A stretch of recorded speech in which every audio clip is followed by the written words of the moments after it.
HIV with the gender is not balancing, I can say. The women's rate, the infected rate is higher than that of men because women are vulnerable. As I said before, that they are the breadwinners at home. Mostly in the African culture, we women are the ones to look for food, look for this and that. So you find out that when a woman has no food in the house, she will also go and look for another man, those who do not work, to get food to their children. Secondly, men usually hide whenever they know that they are HIV positive. A man can go out and love a woman, another woman. When he's infected, mostly men go by themselves and they get treatment when their wives do not know. Sometimes maybe women come across the drugs when the husband did not tell them.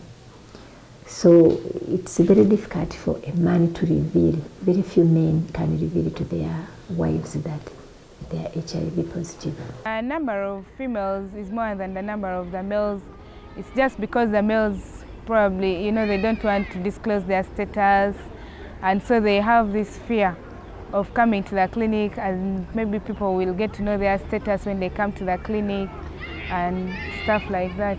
But most of our clients are females. It affects people in a way that, for example, you might be having a husband and he's cheating on you. So you don't have say, you as the wife. He can bring as many wives as he wants, as he likes, because he's the man in the home. So you being a woman, you're so desperate, as in you have no one to take care of you. Most women in Africa totally depend on their husbands.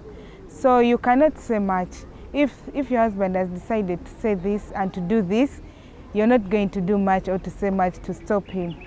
And you'll see the AIDS coming, the HIV coming, but you'll not say much to stop, unless if you maybe say no to the relationship. But you might be having like 5 children, who is going to take care of them?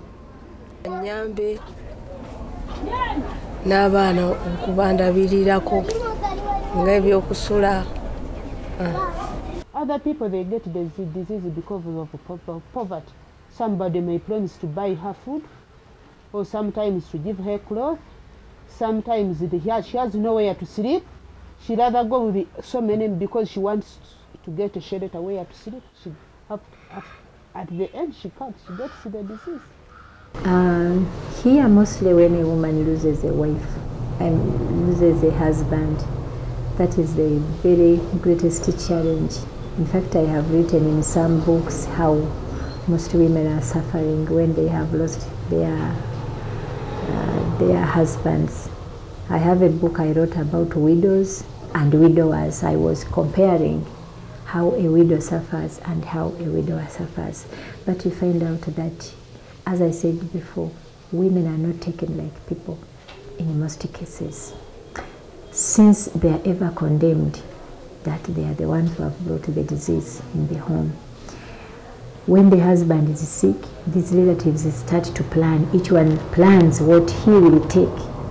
Immediately the husband dies, the woman is kicked out, all the properties are shared without considering the wife and the children. And that's why you see that here the number of orphans is keeping on growing. In Africa here at first, when you are a married woman in somebody's home, all the property in that home belongs to the man. You accept your clothes, but all the property in that home, even though you struggled together and get that property, but if the man dies, all the property belongs to the man. You are not supposed to ask or to urge. So, if the man dies, the relatives use that authority to take all of the properties and even to chase you from the house. They tell you, go back at your motherland home. The one who brought you has passed away. Not now. What are you waiting for? That is the big problem we are having. When he died, I believe he was positive. So when he died, I decided to go back home because he had been sick for so long. And I had 5 children. I could not stay with them in Kampala here. So like the family I was in, when my husband died, they decided to take everything from me. Then now nali namufumbirwa ati nagenda okulaba nga alwala. Nenesanga kale we namufumbirwa natandika okulwala. She needs some business to do and she needs a capital because if this man doesn't change, she might not be able to be with him forever. So, because sometimes even the sister-in-laws, they come and abuse her here, and he wants to chase her away from here. So she feels that if she can get that help, and she maintain herself, because at least one kid is being sponsored by Meeting Point. Now this one she had to take care of, and for her, she's an orphan. Also, the father died when she was still young. She has nowhere to go. If she has to leave this place, she needs to get something to do. Conceived and kept in your mother's womb, you are like any baby for 9 months and greeted with reservation at birth by your own mother, received with discontent and disbelief by your own father. The very first day your face appears on the surface of the earth, neglect and hatred starts right away, only because you are a girl, conceived and kept in your mother's womb. You are like any baby for 9 months and greeted with reservation at birth by your own mother, received with discontent and disbelief by your own father. The very first day your face appears on the surface of the earth. To the boy, education is a right, even when he is academically bankrupt. Dressing him up properly is a concern. Good feeding is a necessity. Inheritance is a natural right. But to a girl, all this is luxurious, a privilege and a waste of money to a useless good-for-nothing creature, only because you are a girl. Neglect and hatred starts right away, only because you are a girl. You live your life complaining and you die despairing, all because you are a girl. And I hope when you go out there, you don't forget, at least you've seen what happens back here in Africa. People are not all that educated and they're not all that rich.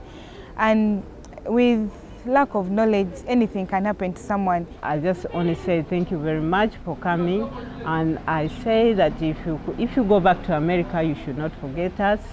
And remember that we are here, and it is good that you have seen the situation that we are in. We believe that you will do something.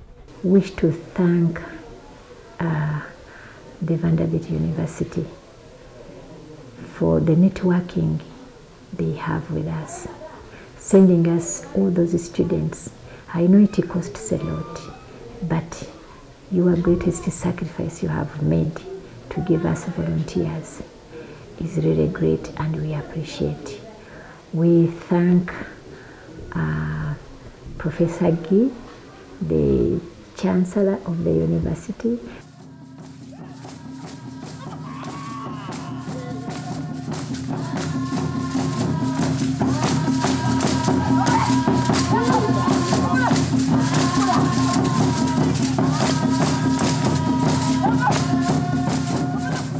I want to be a social worker. I want to be a musician. I want to be a pilot. I want to be a doctor because I will be helping people who are sick.